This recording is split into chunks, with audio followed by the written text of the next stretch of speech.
গোপাল, নবাবের থেকে কলসি পেয়ে কেমন লাগছে? খুব খুশি হয়েছি। আপনার বৌমাও খুব খুশি হয়েছে। তবে ঘোড়াটা এতই বড় যে সদর দরজা দিয়ে বাড়ির ভেতরে নিতে পারছি না। হ্যাঁ, তাহলে ঘোড়াটা কি করলি? ওই বাড়ির সামনে একটা গাছের সাথে শিকল দিয়ে বেঁধে রেখেছি। আসলে আমার বাড়ির দরজাটা খুব ছোট তো, তাই আর কি। নবাব বাহাদুর যে কেমন উপহার দেন আমার তো মাথাতেই আসে না। কাউকে উপহার দেওয়ার আগে তার সামর্থ্যটা বিচার করে তারপর তাকে উপহার দেওয়া উচিত, নইলে বেকার বেকার উপহারটা নষ্ট হয়। আসলে যার ঘরে যেমন জিনিস শোভা পায় তাকে তেমন জিনিস উপহার দেওয়াটাই উচিত। কি বলেন মহারাজ?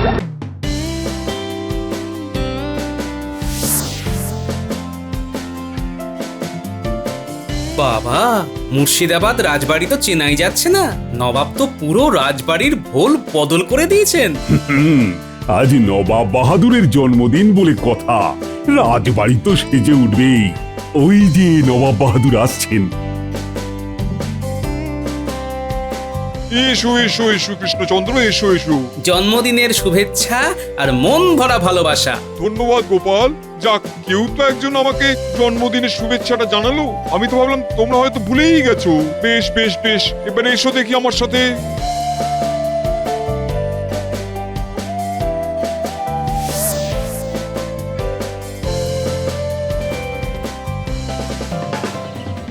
কৃষ্ণচন্দ্র, তুমি সবাইকে নিয়ে এখানে বিশ্রাম নাও। আমি একটু ভোজনশালায় যাচ্ছি, আর তোমাদের জল খাবারটা আমি এখানেই পাঠিয়ে দিচ্ছি।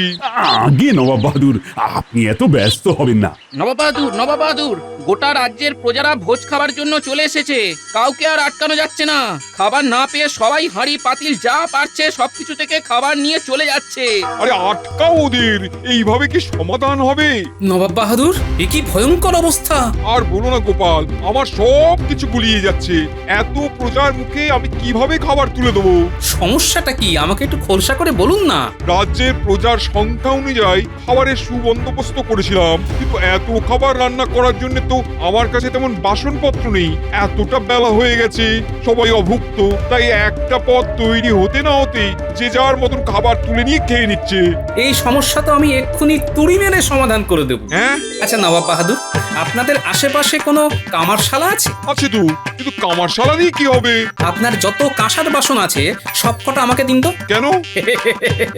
আপনার কাছে যত কাঁসার বাসন আছে সবগুলো গলিয়ে দুটো বড় বড় পাত্র বানিয়ে আনবো। সেই বড় পাত্রে একবারে সারা রাজ্যের প্রজাদের জন্য রান্না হবে। তাহলেই তো সব ঝামেলা মিটে গেল। আরে এটা তো আমি সত্যি ভেবে দেখিনি। তাহলে আর দেরি করবেন না, দুটো দাস দিয়ে সব বাসন আমাকে বোঝাই করে দিন, আর প্রজাদের কাছ থেকে 2 ঘটিকা সময় চেয়ে নিন। আমি এক্ষুনি দিচ্ছি সব।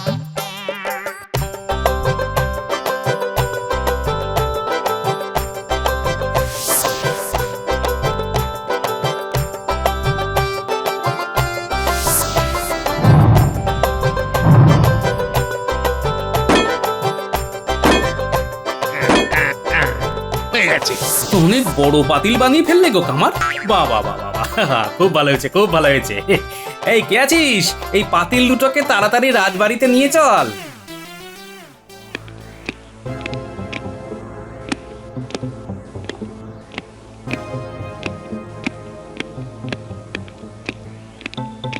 গোপালের এত দেরি হচ্ছে কেন? কিছুই তো বুঝতে পারছি না। নবাব বাহাদুর, আপনি গোপালের কথা মতো সমস্ত বাসন বাতিল না করলেই ভালো করতেন। এতক্ষণে অন্তত আরো 100 লোকের জন্য তো রান্না হয়েই যেত। এবার একসাথে 1000 লোকের রান্না হবে। কি কাণ্ড, এত বড় পাতিল! নবাব বাহাদুর, রাজবাড়িতে এমন পাতিল থাকা খুবই দরকার। নিন নিন, এবার আর সময় নষ্ট না করে রান্না শুরু করুন। হ্যাঁ বাবুর্চি, তুমি রান্না শুরু করো।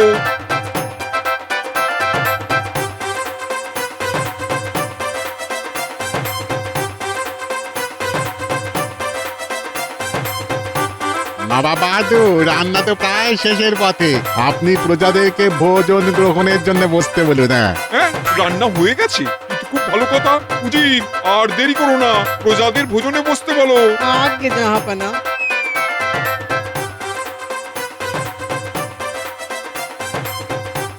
হ্যাঁ হ্যাঁ হ্যাঁ, খাও খাও খাও, সবাই মন ভরে আত্মা ভরে খাও। উফ, এতক্ষণ মনে হয় বুক থেকে পাথরটা নামলো। উহ।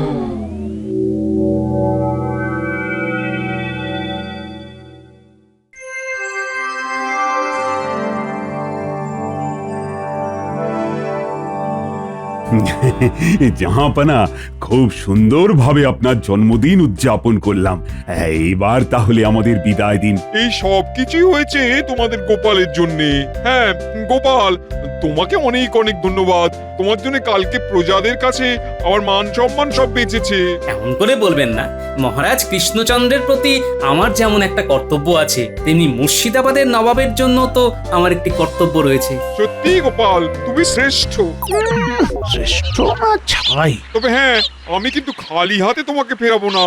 আমার তরফ থেকে একটি বিশাল কলসি তোমার জন্য উপহারে থাকলো। এই কে আছিস, কলসিটা নিয়ে আয়। আরে এটা কি হলো? গোপাল বুদ্ধি করে নবাবের থেকে একটা উপহার পেয়ে গেল। না না না না না না, এটা তো হতে দেওয়া যাবে না। মহারাজের কান ভাঙাতে হবে, মহারাজের কান ভাঙাতে হবে।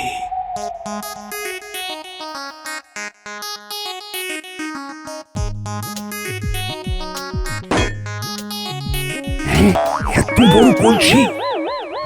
এটা কি হলো মহারাজ? আপনি থাকতে গোপাল উপহার পাচ্ছে, তাও আবার কাঁসার কলসি। মহারাজ, এটা তো আপনাকে গোপাল রীতিমতো অপমান করছে মহারাজ। এখনো সময় আছে, এখনো সময় আছে, এটাকে আটকান মহারাজ, আটকান। হ্যাঁ, দেখেছেন তো মহারাজ, এই টিকো গোপাল নবাব বাহাদুরের থেকে কত বড় কলসিটা হাতিয়ে নিচ্ছে। নেওয়াচ্ছি, আমি থাকতে এই কলসি গোপাল পাবে? না না না না না না, এটা কিছুতেই আমি হতে দেব না। গোপাল, কাল তুমি আমায় সাহায্য করার জন্য আমি তোমায় এই উপহার দিচ্ছি, এটা কিন্তু ভেবো না। তোমার বুদ্ধির প্রশংসা শুধু মুখে করা সম্ভব নয়, তাই একটা উপহার দিয়ে তোমাকে সম্মান জানাচ্ছি। আমি আপনার উপহারটি গ্রহণ করলাম। না না মানে? আমি ওকে উপহার দিচ্ছি, তুমি না বলার কে হে? না, মানে নবাব বাহাদুর, আসলে বলছিলাম কি, আমরা এতজন সদস্য ওই একটাই ঘোড়ার গাড়ি করে এসেছি, তা এত বড় কলসি নিয়ে কৃষ্ণনগরে কিভাবে ফিরে যাব বলুন? আপনি বরং কলসিটা আপনার কাছেই রেখে দিন। দুদিন পর কৃষ্ণনগর রাজবাড়িতে পাঠিয়ে দেবেন, আমি না হয় তখন গোপালকে সেটা দিয়ে দেব। হ্যাঁ নবাব বাহাদুর, মহারাজ ঠিকই বলেছে। গোপালকে আমি আলাদা করে একটা ঘোড়ার গাড়ির ব্যবস্থা করে দেবো। ও একা আরাম করে ওই কলসি নিয়ে নিজের বাড়ির দিকে যাবে। তোমাকে এই নিয়ে চিন্তা করতে হবে না কৃষ্ণচন্দ্র। দেখছেন তো মহারাজ, কিভাবে গোপাল নবাব বাহাদুরকে বশ করেছে।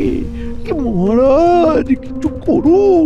ঠিক আছে, গোপাল একবার শুধু ওই কলসি নিয়ে কৃষ্ণনগরে ঢুকুক, তারপর গোপালের থেকে ওই কলসি কি করে আদায় করতে হয় সে কথা আমি খুব ভালো করে জানি।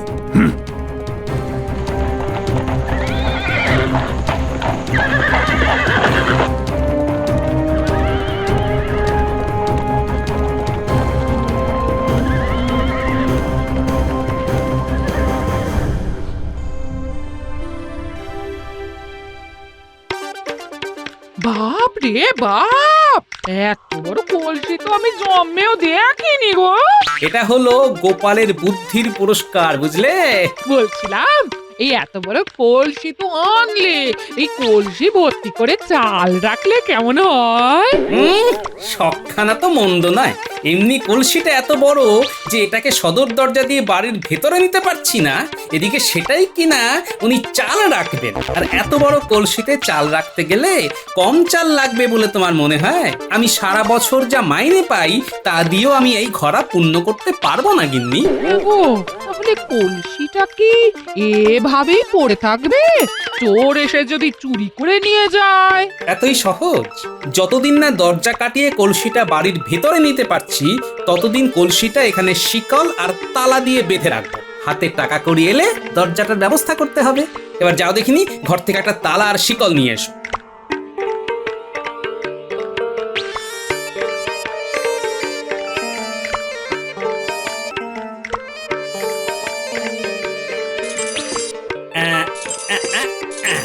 হয়ে গেছে।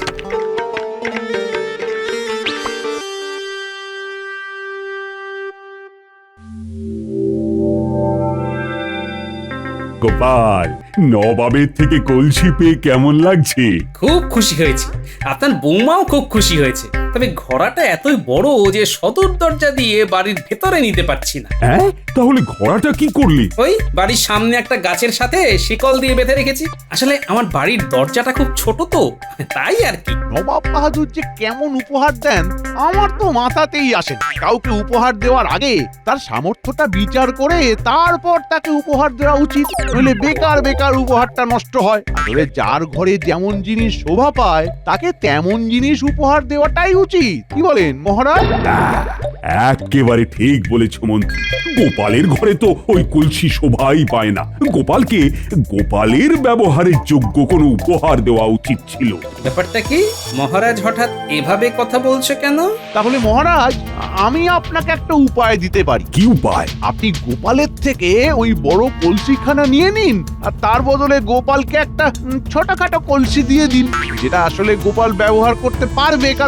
কারণ ওই বড় কলসি আপনার এই রাজ বাড়িতেই শোভা পায়, গোপালের ওই চালের বাড়িতে নয়। ঠিক বলেছ মন্ত্রী, এই জন্যই তোমাকে এত ভালো লাগে। তাহলে মহারাজ আমি লোক পাঠিয়ে গোপালের বাড়ি থেকে কলসিটা আনার ব্যবস্থা করি। হ্যাঁ হ্যাঁ হ্যাঁ হ্যাঁ, করে ফেল করে ফেল। দাঁড়ান মহারাজ, তোমার আবার কি হলো? ওই উপহার আমি আপনাকে দিতে পারবো না। ওটা আমার প্রাপ্য অধিকার। আমি আমার বুদ্ধির পরীক্ষা দিয়ে ওই পুরস্কার লাভ করেছি মহারাজ। বুদ্ধি না ছাই, ছোট ছোট কতগুলো পাতিলকে গলিয়ে বড় পাতিল তৈরি করে এনেছো। এতে আবার কোন বুদ্ধির পরিচয় মিলেছে তোমার? মহারাজ, কোনোভাবে কি আপনার আমার প্রতি হিংসা হচ্ছে? আমি তোমাকে দেখে হিংসা করবো কেন? না, আসলে আমার মাথায় এত বুদ্ধির ভান্ডারের জন্য আমি নবাবের থেকে উপহার পাচ্ছি, তাই ভাবলাম আর কি। তাই শোনো গোপাল, তোমার থেকে 10 গুণ বেশি বুদ্ধি আমার মাথায় আছে। তাই? হ্যাঁ তাই। ঠিক আছে মহারাজ, চলুন তাহলে একটা খেলা খেলি। কি কি খেলা? বুদ্ধির খেলা মহারাজ। বুদ্ধির খেলা? সেটা আবার কি? দেখুন মহারাজ, আমার কাছে কলসিটা আছে। এটা আমি নবাব বাহাদুরের থেকে বুদ্ধি করে অর্জন করেছি। এবার আপনি একদিনের মধ্যে বুদ্ধি করে আমার থেকে কলসিটা অর্জন করে দেখান তো দেখি।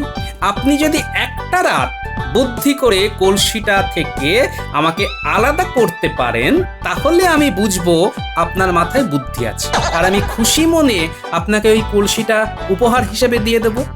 এটা আবার কোনো ব্যাপার? বেশ, তবে একটা কথা মনে রাখবেন মহারাজ, আপনি যদি হেরে যান তাহলে ওই ঘোড়া ভর্তি চাল আর ঘোড়াটা আমার বাড়ির সদর দরজা দিয়ে বাড়ির ভেতরে ঢোকানোর ব্যবস্থা আপনাকে করে দিতে হবে। মনে থাকবে তো মহারাজ?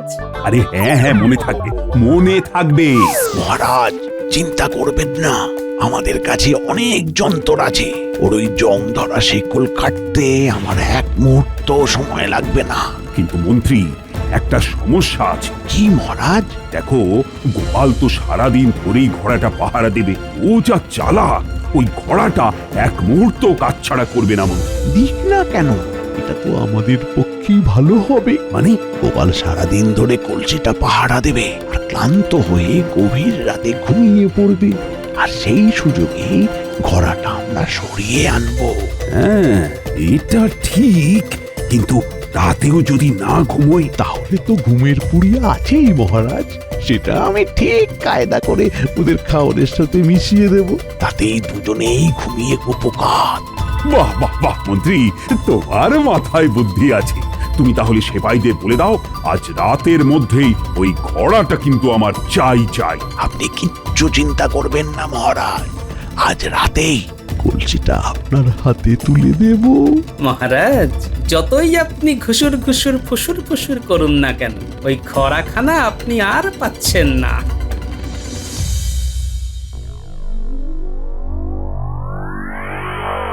হ্যাঁ গো, এ কি গো?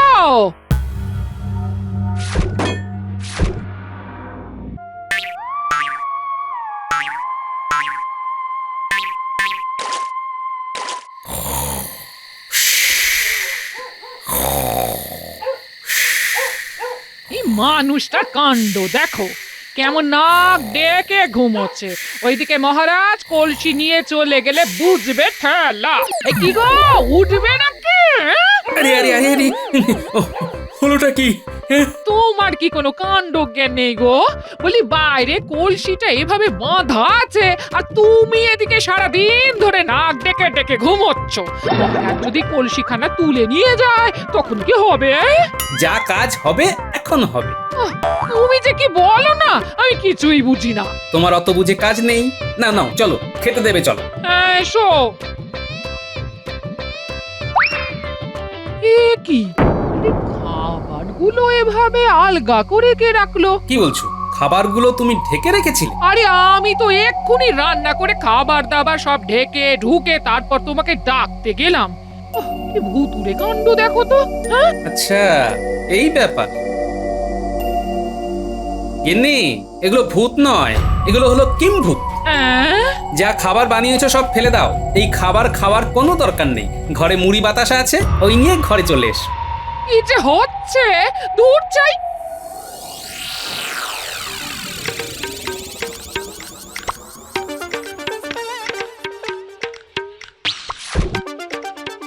এই তো কলসিখানা একেবারে ঠিকঠাক রয়েছে গো।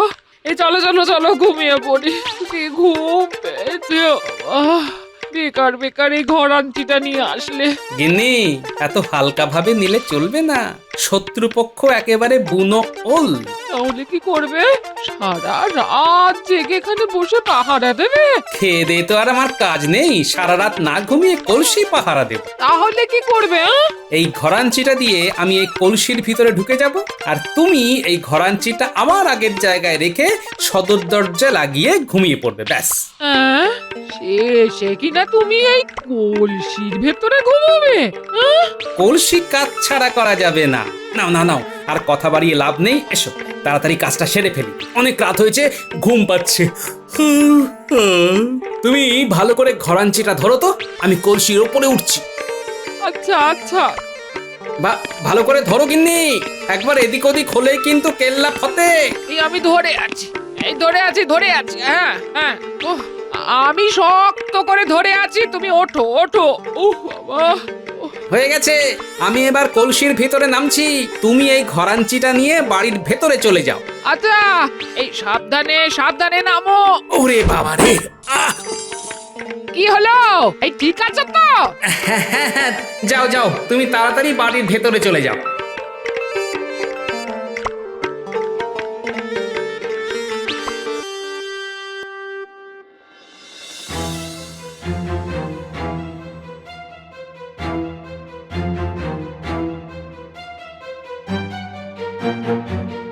এই তোরা সবাই এইবার কলসিটার তালা আর শেকলটা ভাঙার চেষ্টা কর। কিন্তু মন্ত্রী মশাই, গোপাল দাদা জেগে যাবে না তো?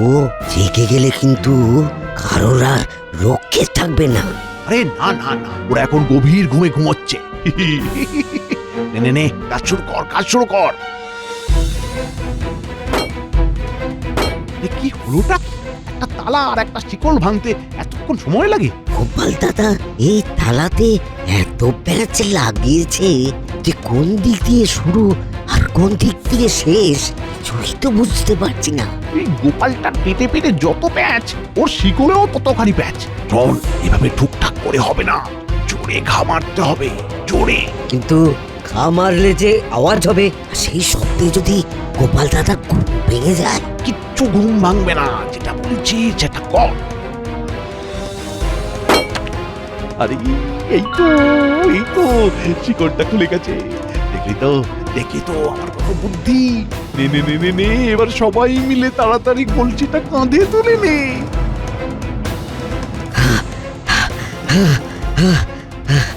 কি রে, এই কি হলো?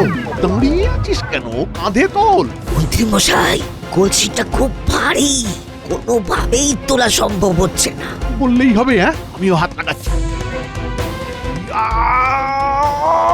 ওরে বাবা রে, এত ভারী! কলসি টেকোর মতোই ভারী। শোন শোন শোন, সবাই মিলে জোর লাগাতে হবে, সবাই মিলে। নে নে নে, এবার পা চালিয়ে চল, এবার পা চালিয়ে চল চল।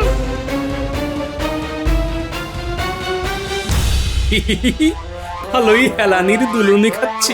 যাক, এবার একটু ঘুমোনো যাক।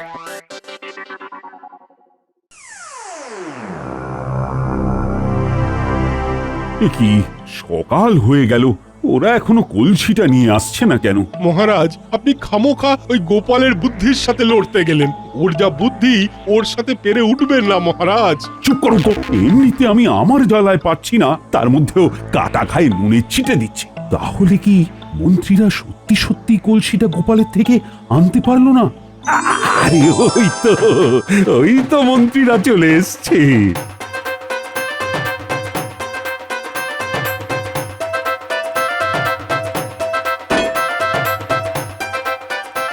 রাজ মহারাজ, কলসিটা যা ভারী, এটা আনতে আমাদের অবস্থা শেষ।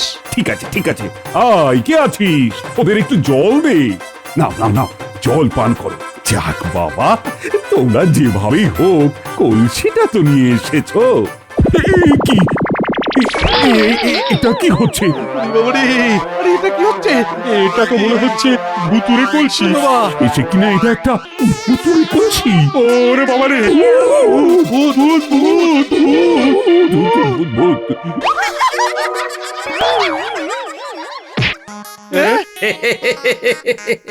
কি সবাইকে কেমন ভয় দেখিয়ে দিলাম? গোপাল তুমি? মহারাজ, আপনি যে এত ভীতু সেটা তো আমার আগে জানা ছিল না। এই গোপাল, আমার সাথে তুমি মস্করা করছো? না তো, আমি তো বুদ্ধির খেলা খেলছি, যেই খেলায় আপনি হেরে গেছেন আর আমি জিতে গেছি। কলসিটা যাতে কাজ ছাড়া না হয় সেই কারণে তুমি কলসির ভেতরে সারা রাত ঢুকেছিলে। মন্ত্রী মশাই, ওজনটা একটু বেড়েছে না? তার মানে আমরা এতক্ষণ তোমাকে টেনে টেনে নিয়ে আসলাম গোপাল। তোমার মাথাটা কেমন বনবন করে ঘুরছে, বনবন করে ঘুরছে গোপাল। একটু সামলে মন্ত্রী মশাই। বাবা গোপাল, সত্যি তোমার এলেম আছে। তোমার বুদ্ধির কাছে আমার শত শত কোটি প্রণাম। তাহলে মহারাজ, মনে আছে তো? মনে আছে মনে আছে, আমি কথা দিচ্ছি, আমি নিজে দাঁড়িয়ে থেকে ওই কলসি তোমার বাড়ির সদর দরজা দিয়ে প্রবেশ করিয়ে কলসিটি চালে পূর্ণ করার ব্যবস্থা করে দেব। আর এটা তো তোমার প্রাপ্য গোপাল। ধন্যবাদ মহারাজ। ধন্যবাদ তোমাকে আমাদের এই রকম উচিত শিক্ষা দেবার জন্য। সত্যি গোপাল, বুদ্ধির দিক থেকে তোমাকে কেউ হারাতে পারবে না।